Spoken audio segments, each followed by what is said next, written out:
안녕하십니까. 아직도 어지럽고 갈피가 안 잡히고 있습니다. 국가의 어른으로서 갈피를 잡아주고 계시는데 말들을 안 듣고 있습니다. 박찬종 변호사님 모셨습니다. 네, 안녕하십니까. 지금 국민들이 뭐 추석 밥상이고 뭐고 만나면은요, 지금 몇 년째 이재명 감옥에 도대체 언제 가냐, 이게 제일 관심사고 우라통 치밀고 있습니다. 어떻게 전망하십니까? 지난 주일에 추석 연휴 직전에 이재명의 피의 사실에 대한 검찰의 구속영장 청구가 네. 유창훈 부장판사에 의해서 기각됐지요. 참. 저는 검찰이 오늘 아침 뉴스를 보면 그냥 불구속 기소를 하느냐 다시 재청구하냐고 좀 망설이는 것 같은데, 네. 재청구하라. 재청구해야죠. 재청구하라. 네. 그 이유는 유창훈 부장판사의 기각 사유가 헌법과 법률, 형사소송법에 위배되는 기각이 네. 없기 때문에 탄핵 사유가 우선 되고 있다. 네. 그러니까 탄핵 사유가 발생할 만큼 잘못된 기각이니까 영장을 재청구해서 다른 판사의 판단에 다시 한번 맡겨야 된다. 네. 유창훈 부장판사는 2달 전에 이 박영수 특검 그 50억 클럽 멤버 그 사건에 영장을 기각한 사람이야. 그렇죠. 박영수 기각. 이 사람들이 잘 기억을 못 하는데 그것도 기각해버렸어. 엄청난 잘못 아닙니까? 그것도. 그러니까 이게 대장동 일당과 연관되는, 네. 대장동 일당과 연관된다 그러면 이재명도 연관돼 있잖아요. 당연히 대장동 게이트 현재 오늘 재판에 나갔을 거야 아마. 그러니까 나왔습니다. 예. 그걸 기각했거든. 예. 그 여론이 아주 나빴는데 그 얼마 뒤에 재청구해서 네. 그 다른 판사에 의해서 영장이 발부됐어. 네. 그런 전례가 있기 때문에 그렇죠. 유창훈 부장 판사에게 영장 그 심사가 회부된 거 그거는 잘못된 것이니까 예. 다른 부장 재청구해. 판사 재청구해야. 재청구하면은 유창훈이 맞는 게 아니라 다른 판사가 맞죠. 맡아가지고 네. 할 수 있도록 해야 된다. 네. 본인이 맞더라도 다시 해보는 것이지. 네. 여기 아마 그 사건 순분 돌아가는데 그거가 걸릴 수도 있겠지만 그 확률은 내가 보기 적은 것 같고. 네. 그러니까 본인이 그런 경우 기피해야 되겠지요. 재청구되면. 기피해야죠. 예. 예. 그 다음에 이게 이 영장 청구 이번에 기각된 거 그게 탄핵 사유가 내가 된다고 얘기하는 예. 것 중에 이게 언론과 이 많은 평론가들이 이 문제에 있어서 이게 동시다발적으로 다양한 얘기를 쏟아내니까 이 국민들, 시청자들이 혼돈을 일으키는데 네. 제가 오늘 아주 요약해서 네. 왜 이게 잘못된 기각인가 하는 것에 대해서 딱 하나만 얘기를 할게요. 네. 영장 청구된 게 3가지거든. 네. 그 중에 첫째가 공직선거법 위반에 허위사실 유포죄로 이재명이가 기소된 사건. 그 사건 내용이 뭔가 하면 검사를 사칭한 일이 있어서 처벌을 받았는데 네. 사실은 검사를 사칭한 일이 없다라고 법정에 관련 증인이 나와서 자기에게 유리하게 증언해달라. 그러니까 이재명이가 검사를 사칭한 일이 전혀 없다라고 증언을 하라고 그 증인에게 회유를 가해. 아니 협박이라고 하지. 협박이죠. 회유를 가했다. 이게 증거로 나타났거든. 녹취가 나왔습니다. 네. 나왔으니까 위정교사다. 그래서 유창훈 부장이 그 영장 청구 피의사실 1에 대해서는 소명이 됐다. 그랬겠죠. 그러니까 소명됐다. 위정교사가 소명이 됐다는 것은 유죄다 이 말입니다. 예. 그러면 그 순간에 그놈을 구속해야 되지. 그러니까. 예. 왜 그러니까 위정교사 한 증거가 나왔는데 그 피의자가 현재 피의자가 돌아다니면서 또 다른 사건에도 위정교사를 할 위험이 있는 것이니까 그러니까. 예. 그거 하나만 보더라도 이게 구속감이야. 네. 위정죄라고 하는 것은 이게 기본적으로 사법 질서를 흐트리는 범죄입니다. 이게 크게 봐서 이게 사법 방해죠. 방해죄에 해당하는데 우리나라에 사법 방해죄라는 이 법정 이 죄명이 없으니까 사법 방해죄는 첫째로 위정입니다. 예, 위증이죠. 그 다음에 증거인멸죄입니다. 그러니까 이것은 1항 그것만 하더라도 그냥 구속을 해야 돼. 그렇죠. 예. 2항, 3항 볼 것도 없다고. 예. 그런데 그걸 안 하고 그거는 슬그머니 유죄로 인정된다 열어놓고 이양 사망에 증거 인멸의 우려가 없다.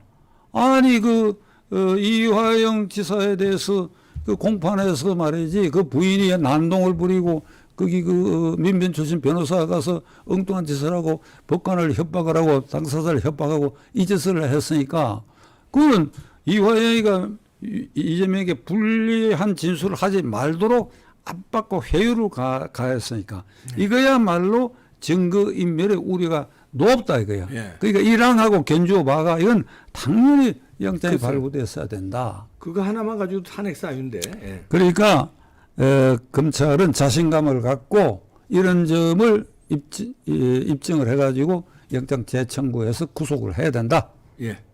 그리고 두 번째로는 이 국민의힘당은 유창훈 부장판사에 대해서 헌법과 법률에 위반되는 기각 결정이기 때문에 탄핵 결의하라. 탄핵 발의를 하라. 탄핵 발의를 해서 국민들에게 왜 이게 탄핵 사유가 되는지를 소상하게 알리고 그래 싸워라. 네. 민주당하고 싸워라. 그렇죠. 예. 그래야죠. 그냥 가만히 있으면 안 됩니다. 그런데 이번에 이제 그런 유창훈 같은 영장 판사를 김명수가 그 중요한 자리에 이렇게 꽂아놓은 거 아니에요? 그러면 새로운 대법원장이 들어가서 이런 그 사법 질서를 인사를 통해 바꿔놔야 되는데 그거를 막기 위해서 이균용 대법원장 이 임명 절차를 지금 막 틀어 막을 것 같은데 어떻게 보십니까?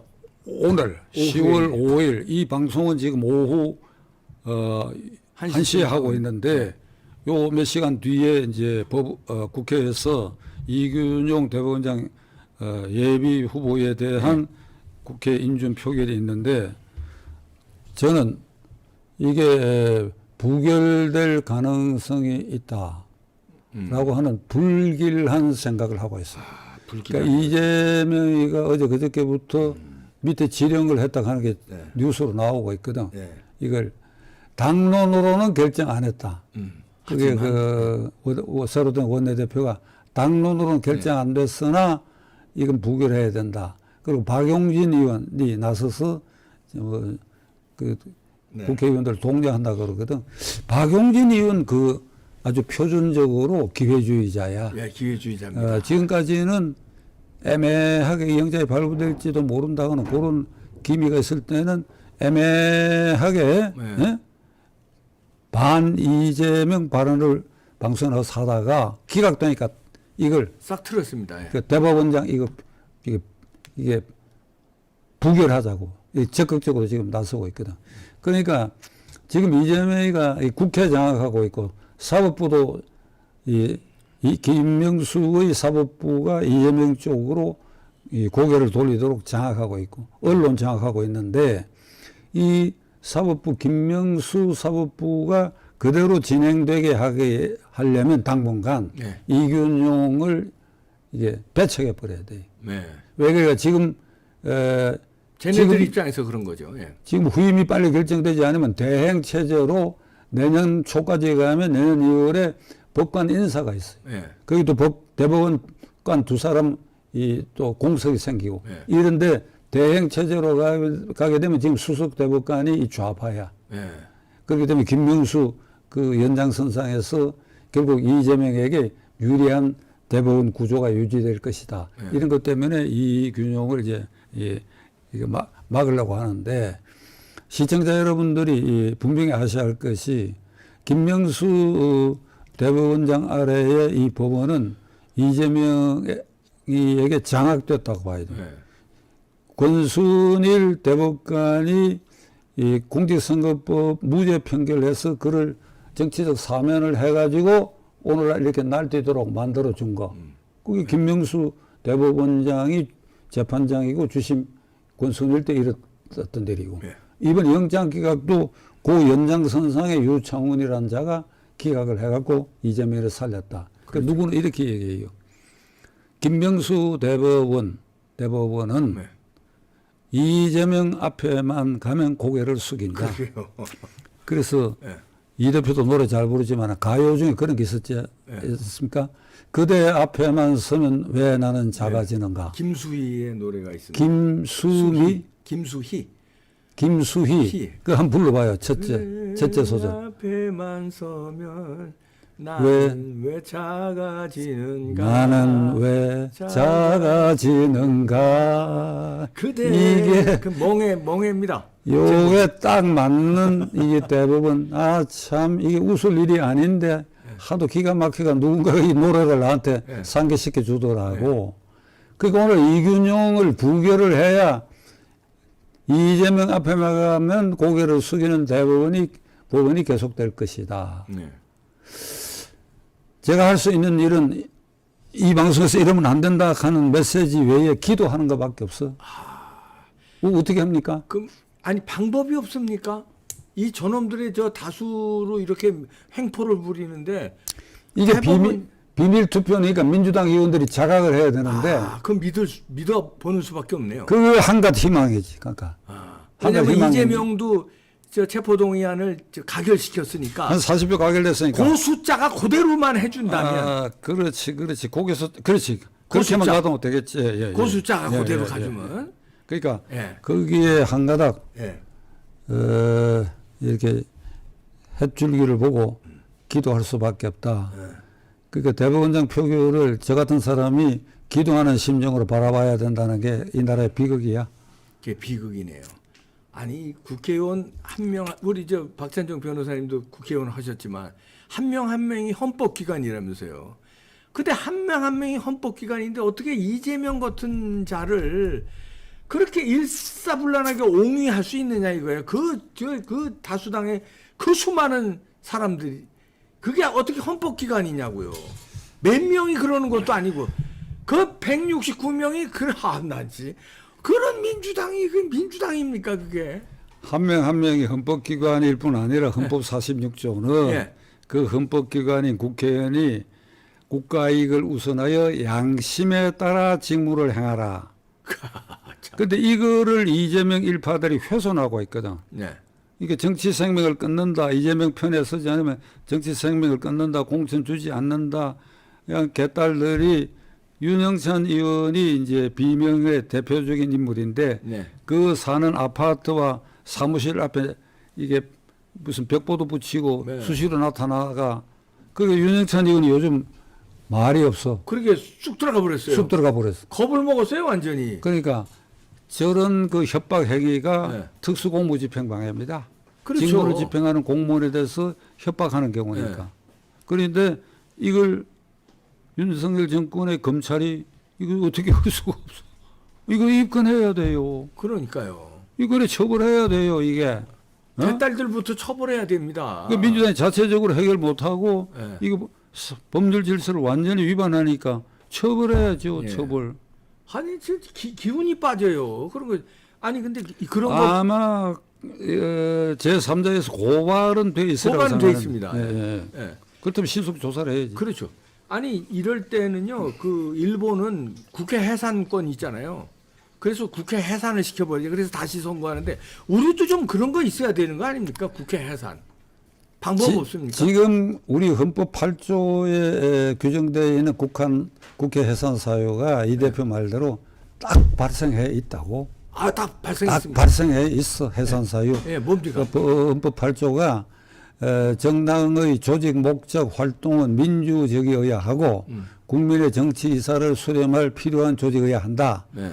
이에 위배될 때는 대통령은 정당 해산을 헌법재판소에 제소하고 예. 헌법재판소 결의로 해산한다. 박근혜 대통령 때 이석기 통진당이 대한민국의 자유민주 체제를 훼손하고 북한이 쳐들어왔을 때 우리는 어떤 대응을 해야 된다 하는 계획까지 세운 것이 탄로가 나가 네. 정당 해산이 되고 본인도 네. 내란 예비 업무죄로 처벌받았거든. 네. 근데 요거는 다른 의미에서 저거는 적색 테러 정당이었다. 이게 백색 테러.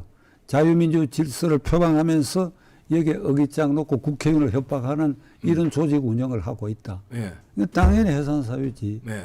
근데 대통령에게만 있으니까 이게 내각제 같으면 국무총리가 해산권을 갖고 있는데 우리는 해산권이 없어. 없으니까. 그럼 어떻게 되느냐? 국민이 대통령에게 해산하시오 하는 청원권 행사밖에. 네. 그거밖에 안 되네요. 청원 행사가 하늘과 땅이 울릴 정도로 해야 대통령 안심하고 할 거 아니에요. 예.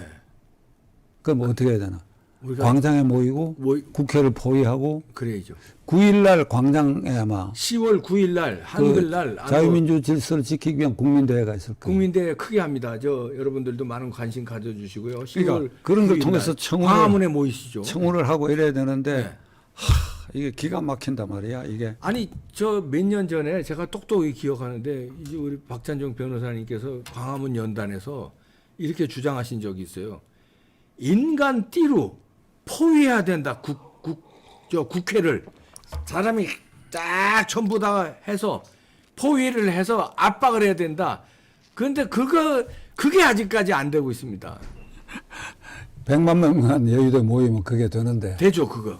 그게 그거 되는- 하면은 겁을 먹을 텐데 그거. 그러니까 이제 인간띠를 만들어 가지고 뒤에서 자꾸 꾸역꾸역 밀게 되면 예, 그 인파가 국회 본관 쪽으로 갈 거 아니에요. 그렇죠. 그럼 사람의 이 뒤에 미는 압력이 굉장합니다. 그렇죠. 그걸로 그러면 저 맨 무너뜨리죠, 그 선두에 문을. 선 사람이 나무 막대기로가 자기 보호를 이렇게 하고 밀어가면 현관문도 와당창 문도 그렇죠. 그럼 본회의장 안으로도 들어가. 그렇죠. 꽉 들어가면 본회의장 기물도 저절로 파괴돼. 본회의장을 다 국민들이 점령하고. 그렇게 되면 그 본회의장 기물도 네. 평화적 집회인데도 그게 파괴된다니까 사람 힘에 의해서. 그 기물 파괴죄가 되는. 아니 기물 파괴죄가 아니지. 생각해 보세요. 나는 가만히 있는데 뒤에 밀어가지고 네, 그렇죠. 이 사람의 몸의 힘을 중압으로 그죠. 그렇게 되면 대통령이 청원권을 받아들일 겁니다. 아, 그거 좀 하는 방법이 좋은 방법인데. 그거 한번 기대해 봅니다. 하여튼 요번에 1차 기대는 이재명 가결했던 그 헌법기관이라는 그 민주당 살아있는 의원들이 이균용 대법원장 그 처리하는데 가결표를 또 던져주시기를 마지막으로 기대해보면서 그게 안 되면 이제 국민들이 인간 띠로 국회를 그냥 다 점령해버려서 대통령이 할 수 없이 국회를 해산시키고 계엄령을 발동하고 그냥 그렇게 했으면 좋겠습니다.